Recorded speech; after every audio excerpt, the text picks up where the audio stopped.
Oi, pessoal. O Amigo Animal está começando. Vocês gostaram do programa da semana passada? Foi muito legal, né? É uma pauta que a gente não costuma falar. Essa conversa que nós tivemos com o secretário do Meio Ambiente, Marcos Libório, é fundamental, sabe, gente? Porque o futuro do planeta está nas nossas mãos. A gente precisa fazer alguma coisa. Por mais que a gente ache que o que a gente faz é muito pouco, não é.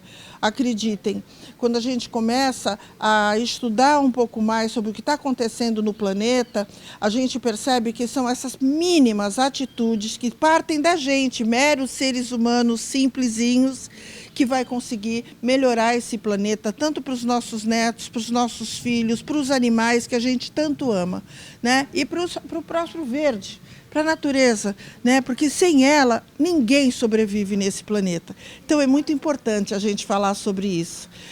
E agora, falando no programa de hoje, a gente está dando continuidade a uma pauta que a gente achou muito importante passar para vocês, que são os exames disponíveis na medicina veterinária.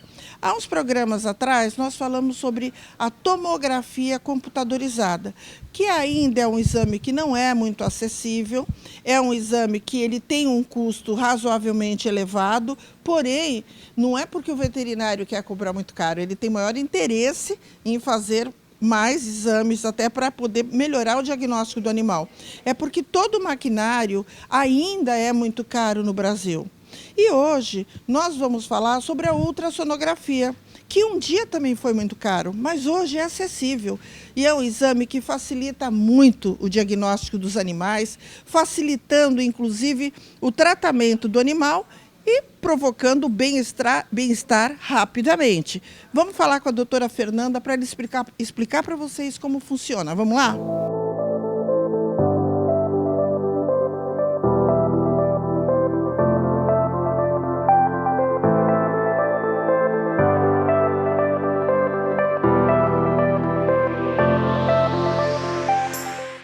Agora eu estou aqui do lado da doutora Fernanda Meirelles, médica veterinária, especialista em ultrassonografia, que vai fazer um ultrassom numa cadelinha, que ela vai contar para vocês a historinha. Essa cadelinha foi abrigada pelo Instituto Viva Bicho, tem uma história de vida muito triste, de abandono, né? E a doutora Fernanda vai explicar para vocês o porquê que precisa fazer uma ultrassonografia para esclarecer mais o caso dela e dar mais subsídios para o profissional poder trabalhar bem em cima da cachorrinha.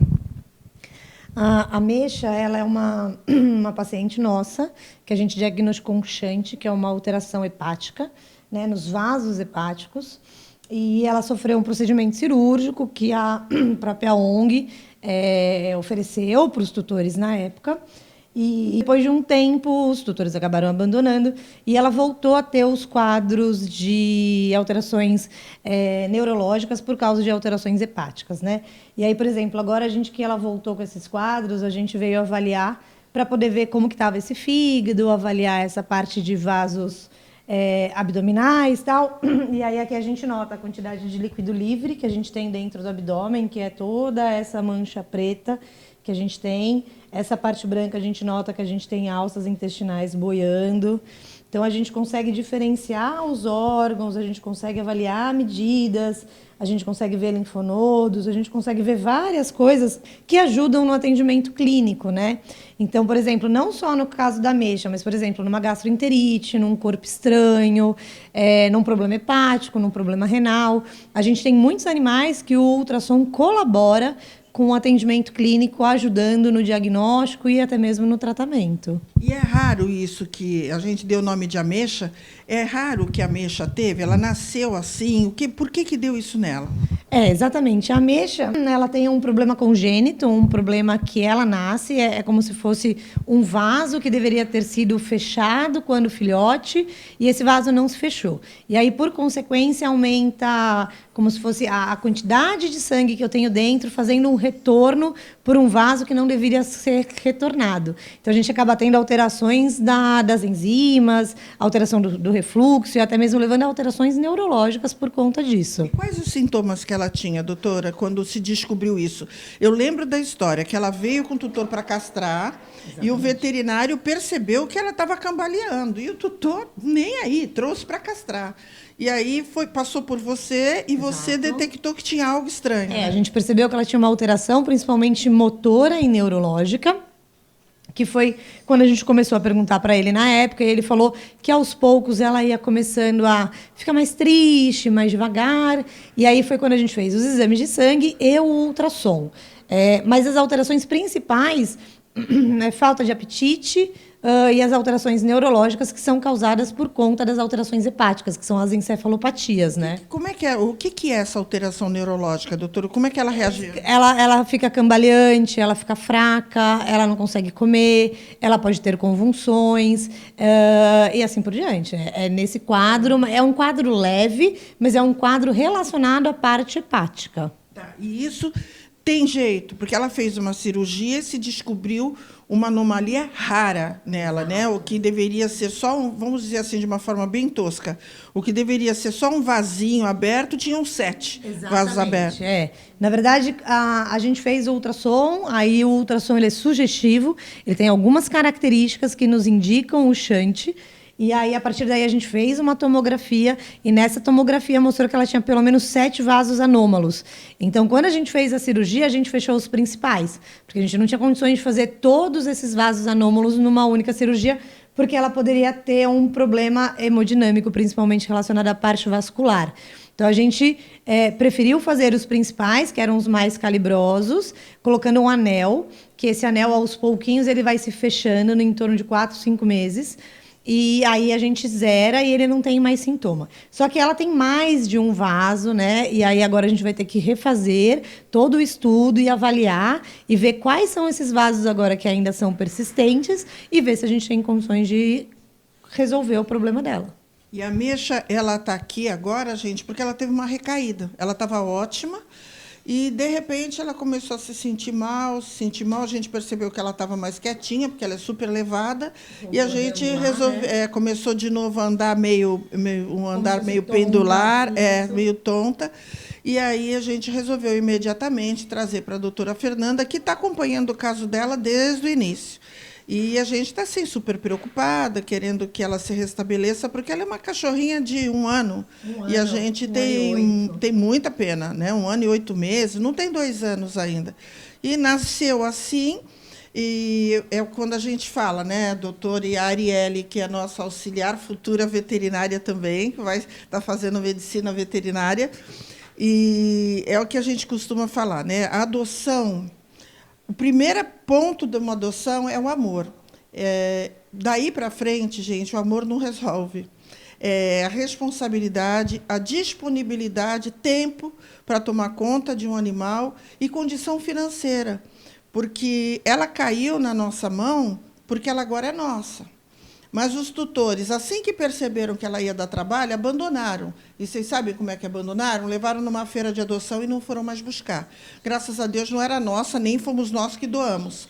Mas doamos tratamento, exame, cirurgia, tomografia, doamos tudo. Quando nós descobrimos, gente, o Instituto doou tudo, todo o tratamento, inclusive uma cirurgia rara e caríssima.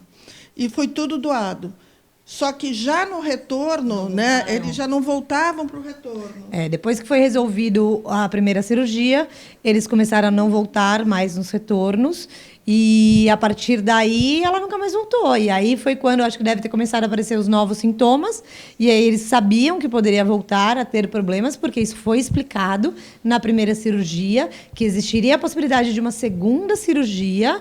E aí foi quando eles abandonaram nessa feirinha de doação. Agora, há pouco tempo, nós recebemos uma ligação de uma protetora que faz essas feiras de adoção, pedindo, pelo amor de Deus, se nós podíamos ficar com essa cachorra, porque essa cachorra tinha sido abandonada com ela, uma pessoa que só tem gatos, né? E ela tem um cachorro que mata cachorros. Sim. Então, a gente, como já existia um vínculo muito grande nosso com a Mecha, inclusive de você, né, Fernanda, que trata dela desde o começo, a gente resolveu assumir a Mecha. E estamos aqui torcendo para que ela tenha um resultado positivo. A gente agora vai e poder identificar melhor tudo que ela tem e, se Deus quiser, ela estando mais animadinha para a segunda e provavelmente última cirurgia, que é o que a gente quer, né, Fernanda? É isso mesmo, resolveu o problema dela de vez, porque ela é muito amorosa, ela é muito delicinha, ela é carinhosa. Nossa, ela é muito meiga. E ela é muito boazinha.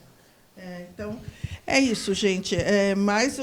O que a gente quis mostrar para vocês é a importância de uma ressonância. Às vezes, quando a gente vai no médico humano, a gente escuta assim: nossa, eu fui no médico, ele mal olhou na minha cara, não pediu um exame. Quando a gente vai no médico veterinário, de vez em quando a gente escuta assim: nossa, eu fui no veterinário e me pediu um monte de exames. É como se para o humano fosse uma condição. Para veterinário, seria quase que uma frescura pedir exames. E isso aqui é uma condição. Ela precisa essa ultrassonografia. Ela precisa disso, porque é dessa forma que o médico veterinário vai poder detectar todas as anomalias, se existirem, agora, no fígado dela. Ela conseguiu detectar que ela tinha vários líquidos livres, já foi tirado esse líquido livre de dentro da barriguinha dela.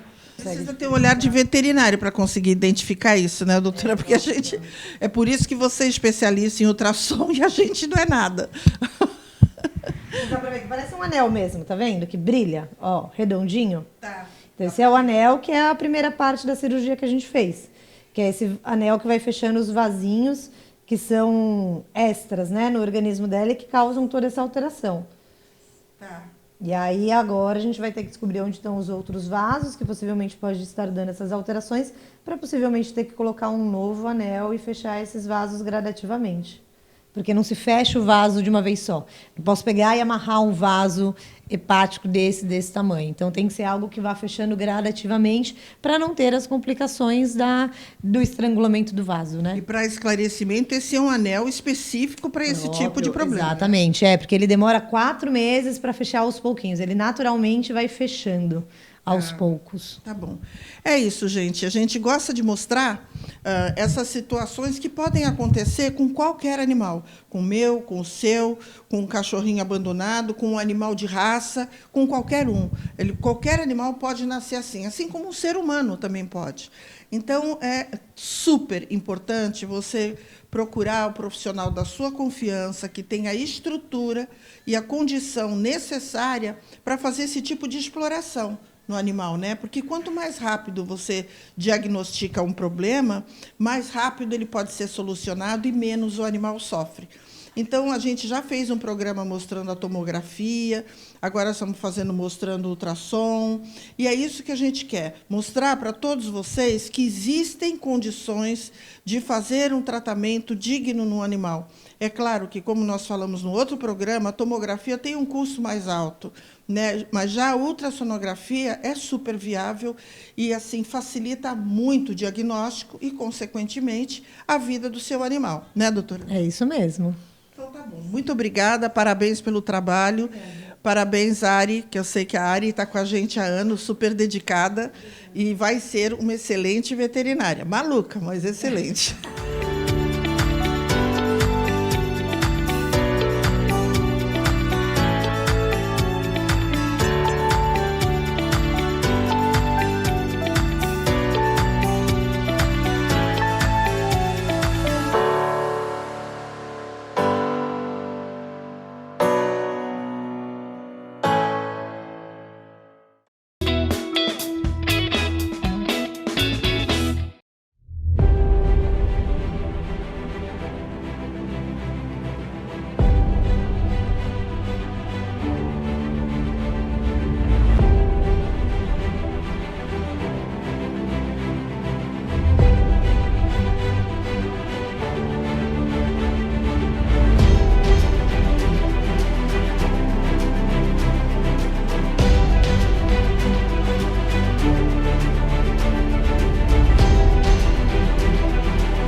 voltamos com o programa Amigo Animal e agora a gente vai contar para vocês a história do Neguinho. O Neguinho começou com uma história muito triste. O Neguinho chegou ao conhecimento do Instituto Viva Bicho por um pedido de uma pessoa que cuida de animais, né, intitulada Protetora de Animais, do Guarujá, que pediu para uma protetora de Santos e começaram a se mobilizar em ajudar um cachorrinho de um senhor cujo tutor não tinha condição nenhuma, um cachorrinho que já era cego de um olho e que tinha uma patinha totalmente comprometida, enfim.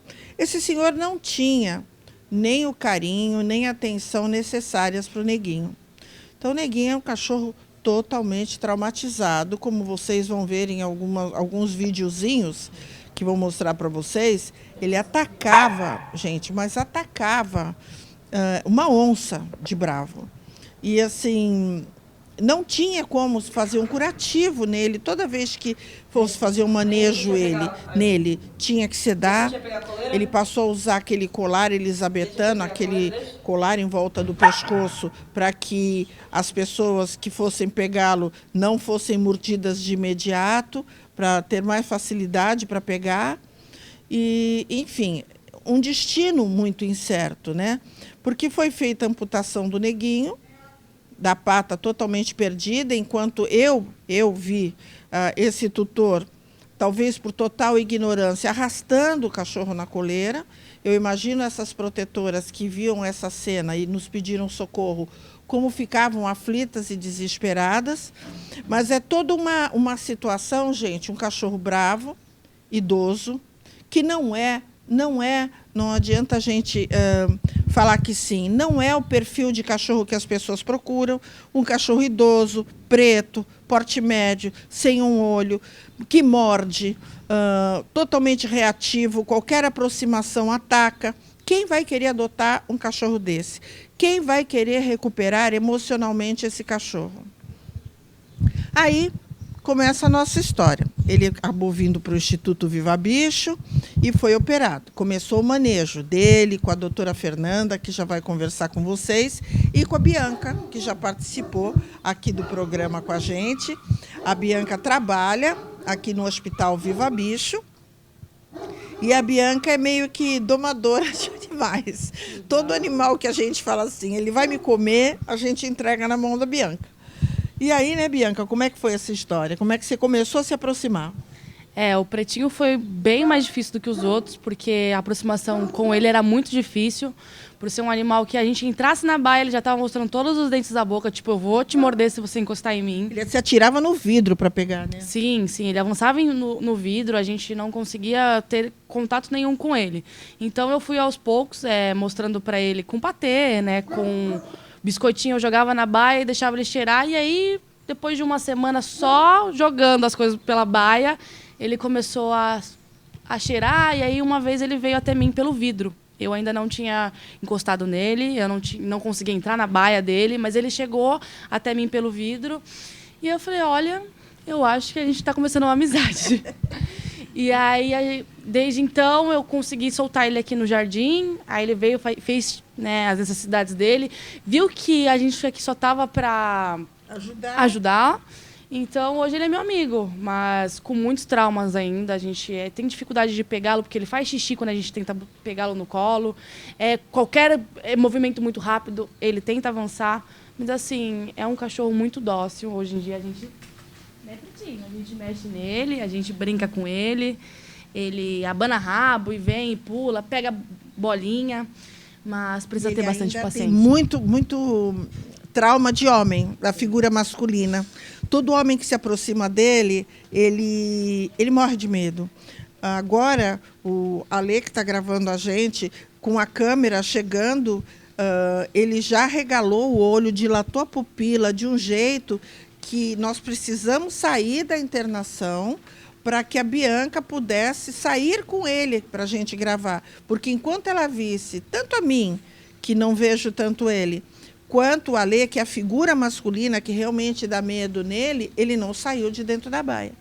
Então, tudo isso, gente, é muito importante, porque um trabalho de uma internação hospitalar, veterinária, E isso eu posso afirmar para vocês, eu estudei muito isso, eu me formei nisso. E uma das coisas que eu mais me debati, que eu mais briguei, inclusive no meu TCC, foi o tratamento dado aos animais nos centros de controle de zoonose, né, onde esses animais, na maioria das vezes, eu não estou generalizando, são tratados como está doente ou que dói a barriga, dá remédio para a barriga, é a orelha, dá remédio para a orelha, é o rabo, dá remédio para o rabo. Acabou, deu remédio, melhorou?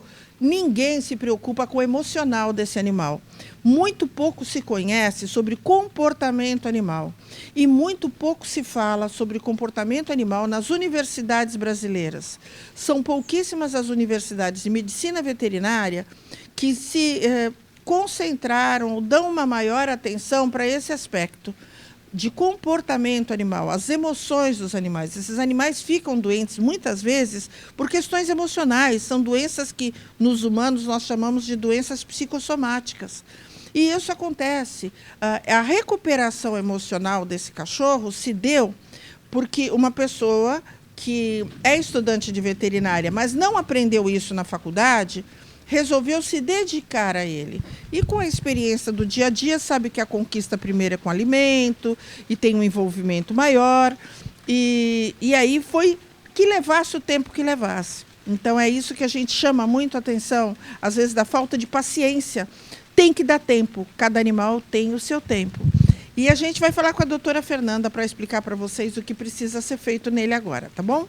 Eu estou aqui do lado da doutora Fernanda, que foi quem cuidou do Neguinho desde quando chegou, com a pata apodrecida, com cuidado com a pata, amputação da pata, e tudo que foi feito com ele, a conquista por parte da auxiliar de veterinária Bianca, né? Todo o trabalho.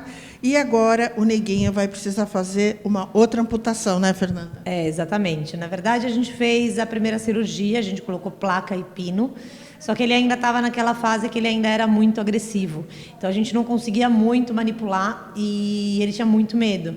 Então, a gente acredita que nesse processo ele escorregava, ele caía, e aí a fratura não consolidou, e aí acabou quebrando de novo, né?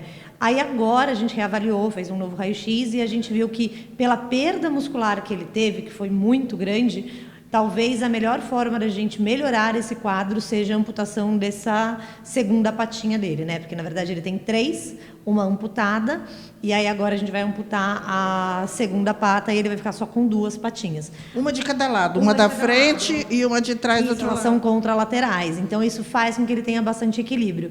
E como ele já está ele está quase 3 meses com a gente, porque a gente tratou de doença do carrapato, para depois operar e assim por diante, acredito que ele já não apoia mais essa pata no chão. Então ela não tem uma serventia para ele. Mais atrapalha do que ajuda, por causa do peso. O peso, exatamente. Então a gente acredita que talvez ele consiga viver super bem, porque ele consegue manter a estabilidade da coluna e ele fica super bem. Ele brinca, ele corre, ele pula, ele anda no nosso jardim, ele vai, ele volta, ele urina, ele defeca, ele consegue fazer tudo. Então eu acho que vai ser a melhor coisa que a gente vai fazer para ele agora no momento. Bom, então, vocês vejam como é complicado, né? É um animal, é a história de um animal que chegou assim. E isso são vários animais em situações semelhantes, parecidas, que necessitam de tanto cuidado, tanto veterinário, clínico, emocional, comportamental, e isso envolve muito tempo. E às vezes a gente fica muito bravo, né, Fernanda, quando a gente doa um animal e 2, 3 dias depois as pessoas começam a falar assim: olha, mas ele ainda não veio fazer festa para mim. Olha, ele estranhou a minha irmã que chegou. Olha, ele, como se fosse um on-off. Né? A gente liga o cachorrinho, ele funciona, a gente não quer mais, desliga o cachorrinho, e com o gato a mesma coisa. Então, por que eu estou falando isso? Porque o animal precisa do tempo, de tempo, assim como nós. A gente precisa de tempo para se adaptar às coisas, né? E olha que nós temos um raciocínio muito mais evoluído, né? A gente tem poder de dedução. Eu não vou fazer isso, porque senão vai acontecer isso. O animal ainda não tem isso. Então, apesar da inteligência dele, em muitos aspectos, eu, pessoalmente, acho que é superior à nossa, ele não tem esse poder de dedução. Então, ele tem medo, muito medo, porque ele não sabe o que vai acontecer. Cabe a gente conquistá-lo, né? Exato, que foi o que aconteceu com ele. Foi um trabalho muito lento, muito demorado, principalmente da Bianca, de conseguir fazer com que ele confiasse. Até hoje, dependendo da pessoa que passa, principalmente se for homem, ele fica ressabiado, ele se urina inteiro, ele se esconde no canto, mesmo estando acostumado com o manejo. Eu acho que o único homem que ele deixa manejar corretamente é o João, que é o nosso enfermeiro da internação, que já cuida dele há muito tempo, porque de resto quase nenhum, mas é aos poucos, com muito cuidado e com muito respeito, porque não adianta forçar eles, né? Você não pode impor com que eles tenham uma resposta perante aquele movimento que a gente está fazendo ou alguma coisa que a gente faça.